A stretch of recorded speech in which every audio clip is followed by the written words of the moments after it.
Hello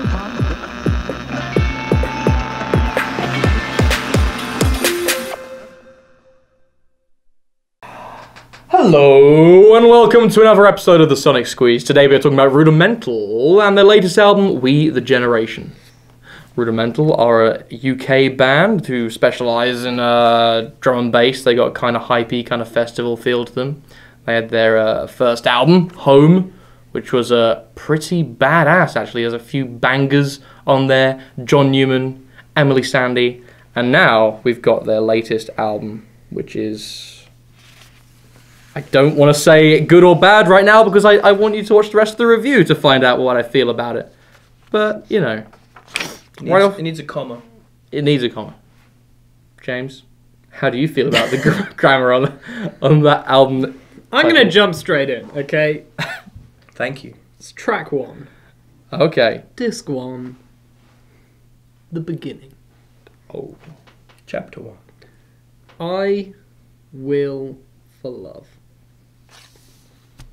It was alright. I think it was a decent opener. It did what a lot of good openers do. It just set the stage for what Rudimental sound is. It was sort of a standard Rudimental D&B track. Pretty simple. Yeah. It was like... Alright. It's like it could have come from their first album. Yeah, it was alright. Yeah.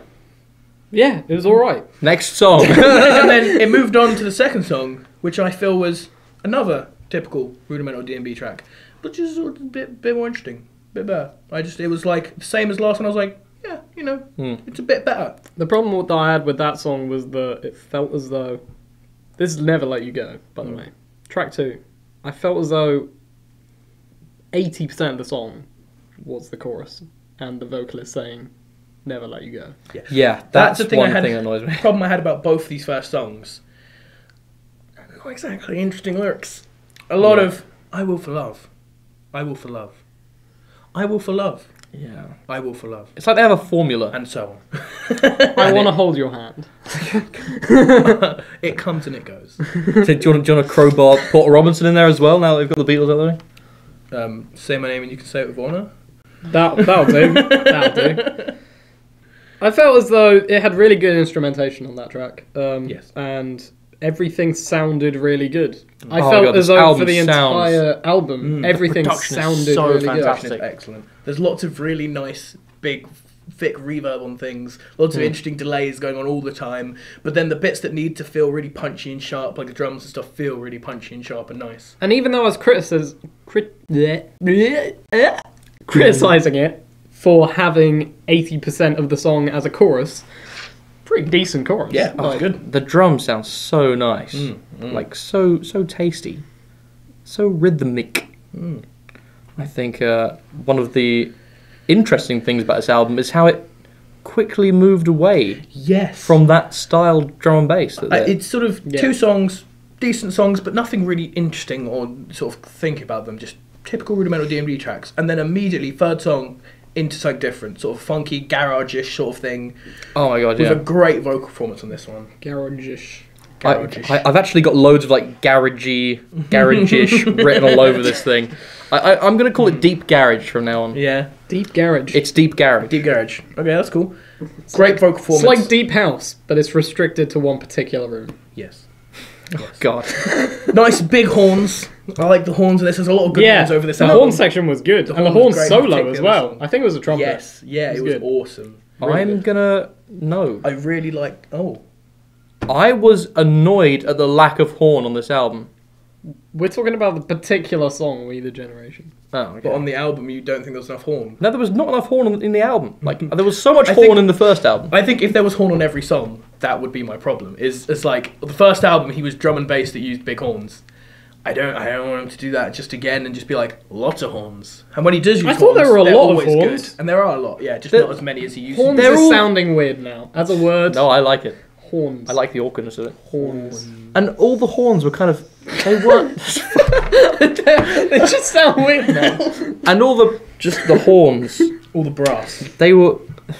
No, I like horns. Okay. They were at the back. They were mixed. They were further back in the mix than I was expecting. But they added a really nice flavour to the album. Yeah, I liked it. I liked the flavour. I want to say with We the Generation as well, my last thing on that, I really liked the call and response going on in there.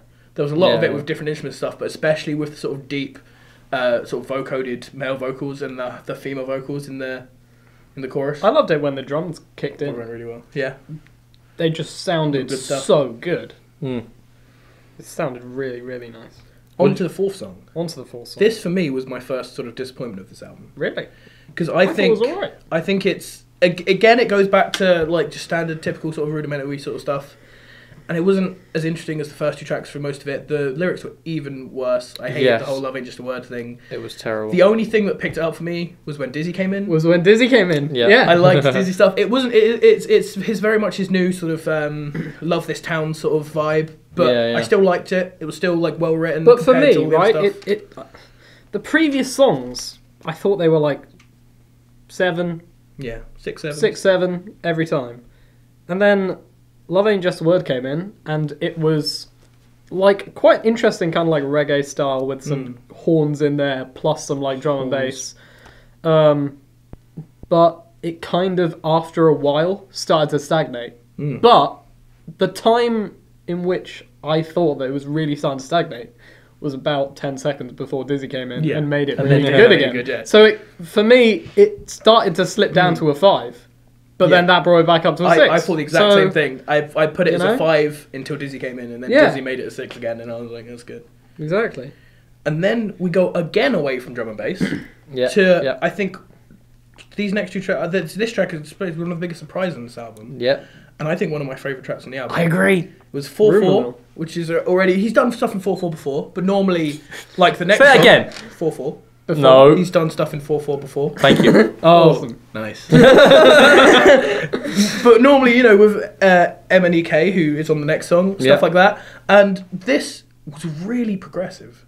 It was fucking amazing. It was a deep house song. Yeah, it was a progressive house song, and it had the vocal performance, which was awesome. It was building constantly. The only thing that annoyed me about it was just a little thing. It had the sort of break bit, which was really interesting and had a lot of good stuff going on.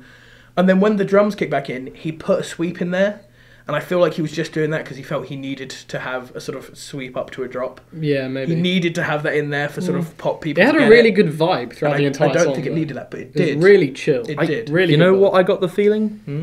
So that's not the name of the song. I got the feeling that they were moving more out of this kind of like festival territory, like the daytime side stage festival thing, and they got like a foot in with the clubs there. I think that could be a really good club song. Maybe. Yeah. I didn't really feel that. I felt as though it was kind of like you go to a festival, they play some drum and bass stuff, but then to break it up, Yeah. they have some more chilled out stuff.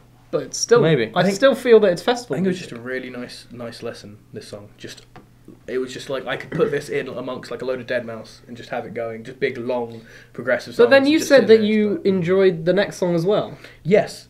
I didn't think the next Common song. Emotion. I didn't think the next song was anywhere near as good as Rumour Mill, Right. but I did enjoy it. It's one of those sort of typical songs, like I was saying, like we were saying with the Cock Rock in the first week, and like I was saying with Deep House second. It's the yes, I can make Deep House 2 song, Yeah. and And it has that disco sound that everyone's kind of jumping on like as well. the first album, he had a song like this on the first album as well, with MNEK as well, and saying his name is really fun, MNEK.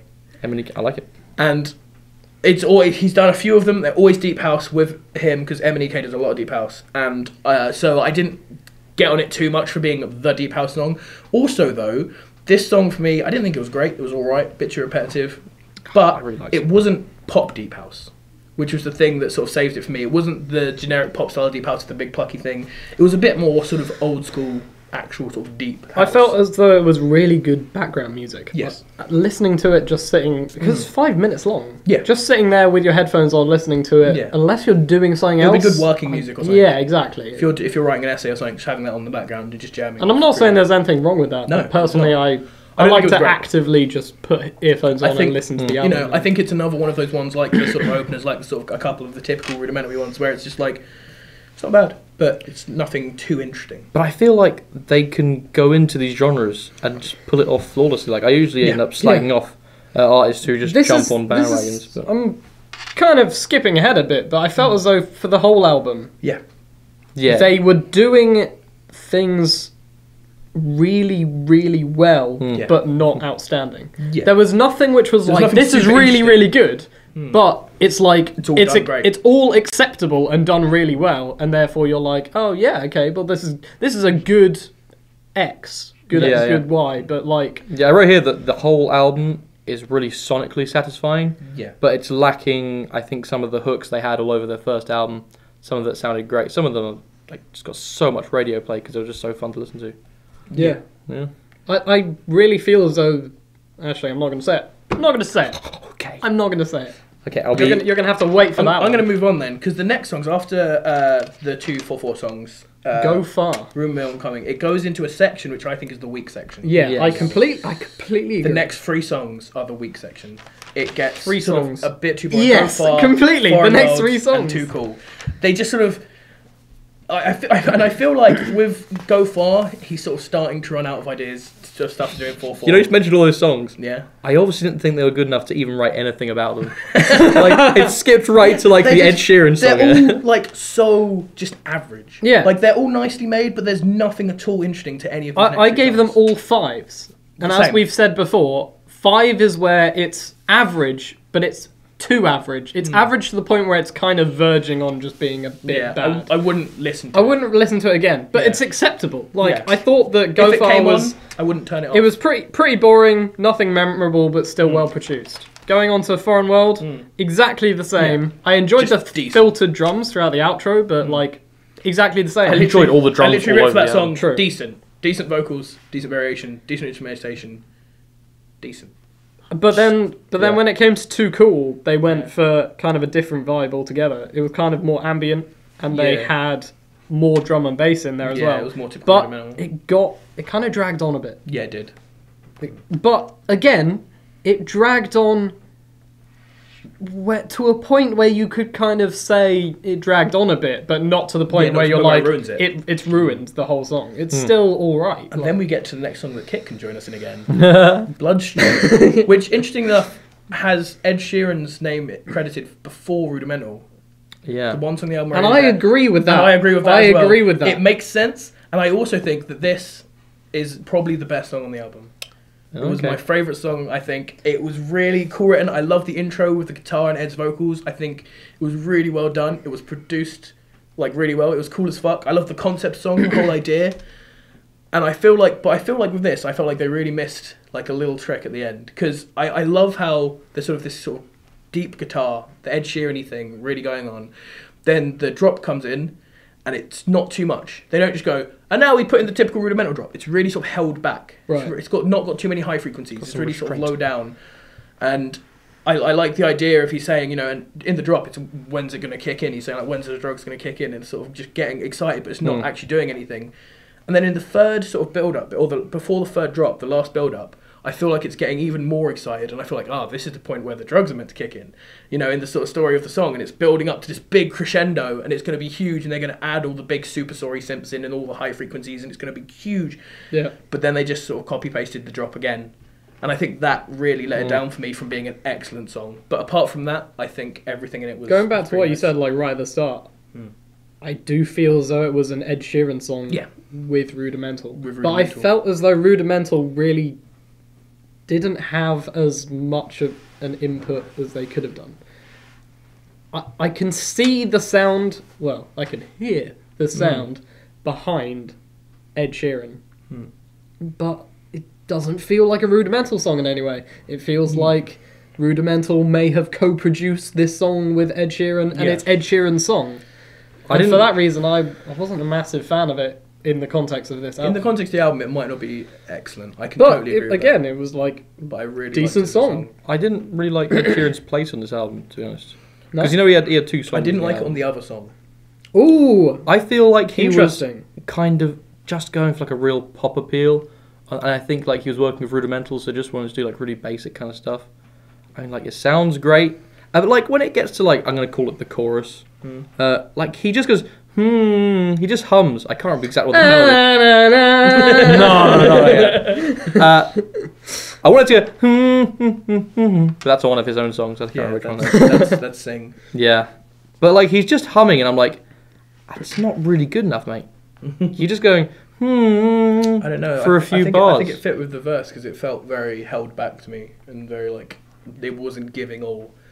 And Yeah. I felt Giving that nothing. fit a lot in there. While we're talking about Bloodstream, in fact, just because Ed Sheeran was on that. I'm just going to skip the next 2 songs and go straight on to Lay It All On Me. Yes. Whoa. So Lay It All On Me, I thought it was basically the same song as Bloodstream, but Rudimental were more prominent in it, but the song wasn't as good. Yes. So for that reason, it kind of just, it was like, Kinda equals out for you. look, they're doing well. Oh, it's gone back down. It's exactly the same. It's a 6. Yeah. Like, it was getting there, but at the same time, it was like really not doing anything. Can I read Yeah. you exactly what I wrote about this? Go ahead. Lay it on me. Ed Sheeran isn't shying away from being a standard pop vocalist. Pop vocalist? What's a pop vocalist? Pop vocalist. I think we all. I would have thought he might go for something more interesting, but nope. Boring ass song, non-offensive radio fodder. Full stop. Ooh. Didn't like it. Next I think song. it was a nice song, but it was just typical Rudimental. And Ed, I agree, didn't do too much on it. I really thought Bloodstream was interesting though. But let's go back to Treading on Water. All That Love and Needn't Yeah. Speak, 11 and 12. I didn't like them either. I felt as though that was in the same style as 7, 8, and 9. Whoa, you didn't like treading on water? No. What? Treading on Water. Treading water. What the hell are you talking about? Well, you said All That Love. All That Love.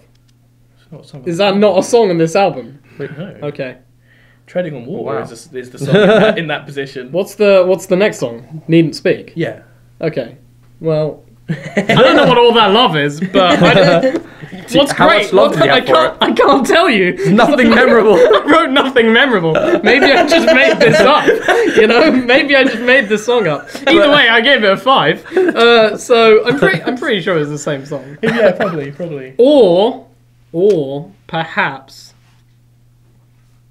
it was like a different edition where it swapped out a deluxe like bonus edition one. So I knew that there was like a deluxe edition of this album which had like 4 more songs on it or something.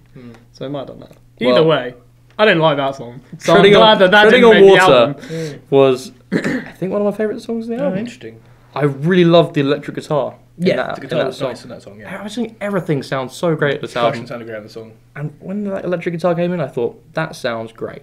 It did. Someone had the idea of just putting an electric guitar over top of it, Hmm. and they did it, and it was like, wow, it really works.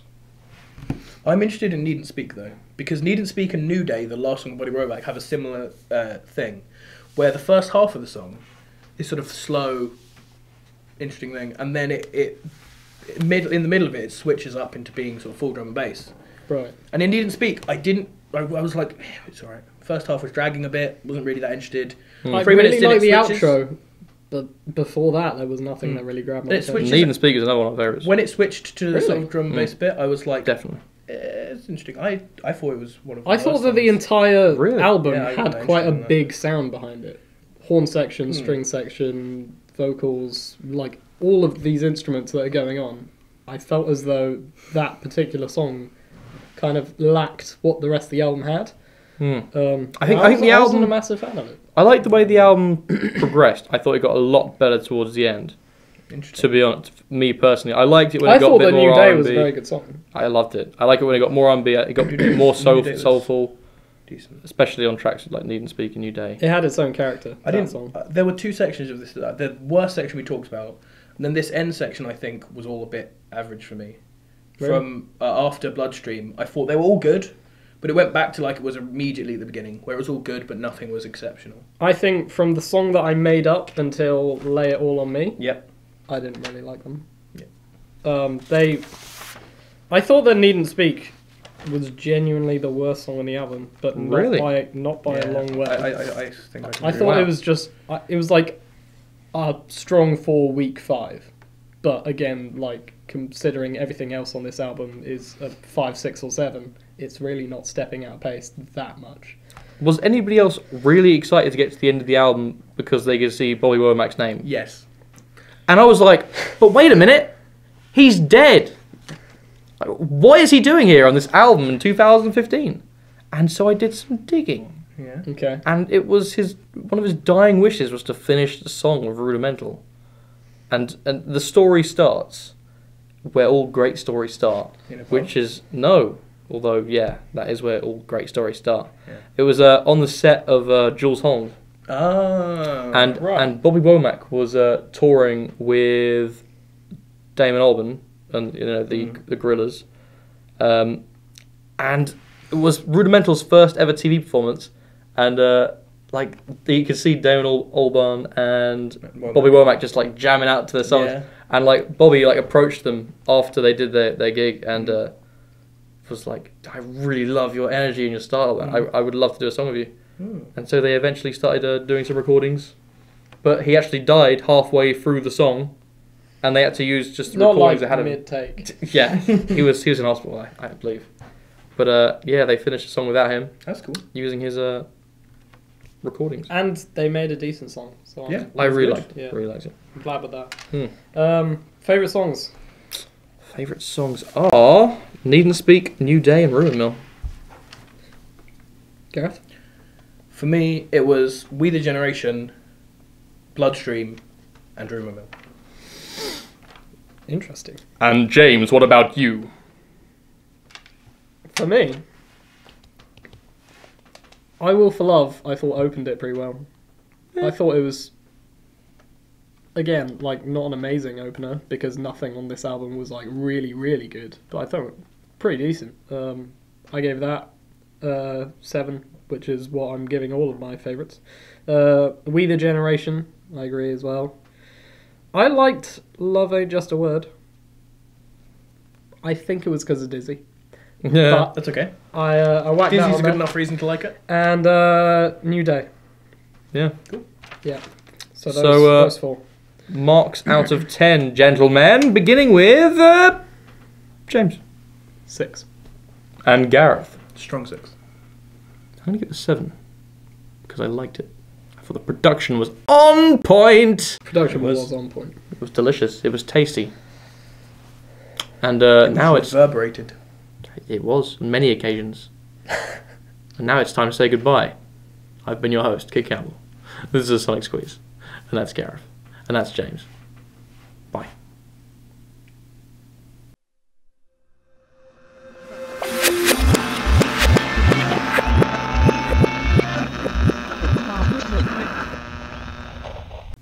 Predictions. I thought you wouldn't like this album as much. I thought you'd give it 4 or 5. Ooh, no. I thought you wouldn't like it more than me. I thought you'd give it a 6. So I got some wrong. No, it was predictions decent. there. Well, the problem that I had with this album was that there wasn't a single song on it which was like really good.